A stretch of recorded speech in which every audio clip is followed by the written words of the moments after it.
Have you ever felt at one point there was no hope, but at some miracle you got over it? I used to think we were untouchable. Me and Chris, living our weird little dream life in our cramped, plant filled apartment with our cats, Luna, and Taco.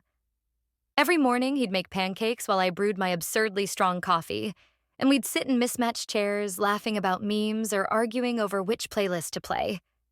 It wasn't glamorous, but it was ours. We were happy. Then came the 17-year-old. It was a Saturday.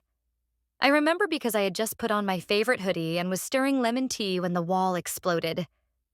One minute, our living room was filled with sun and cat hair. The next, it was torn apart by a screeching truck that crashed through our entire apartment like it was paper. Furniture splintered. The floor caved. The cats vanished. I remember screaming, or maybe I didn't. Maybe it was all just silence and chaos.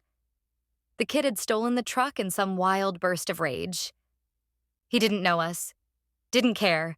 He just drove straight through our lives. Everything burned. Our computer, the one holding our savings, our passwords, even the wedding playlist I'd been secretly curating, gone. Insurance called it a gray area event. I called it hell. We had nothing. No home, no money, barely any clothes, just each other. We slept in the back of Chris's Jeep, and I tried not to cry, but I did. Quietly, when he was asleep, with my face buried in his hoodie. Chris tried to be strong for both of us.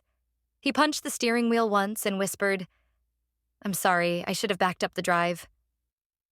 I told him we were more than a hard drive, and somehow I meant it. I found a job first, waitressing at a dingy diner where the floors were always sticky and the coffee tasted like regret. Chris got hired at a bike repair shop.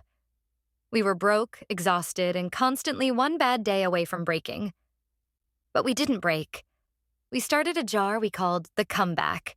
Every tip I made, every dollar he scraped together, we dropped it in with a kind of sacred stubbornness. We'd sit in the Jeep some nights, counting coins by flashlight, dreaming about a place with 4 walls and a roof. 1 year later, we stood outside a crooked little cottage with chipped yellow paint and a creaky front step. We had nothing from our old life. No photos, no computer, no perfect playlists. But we had something more powerful.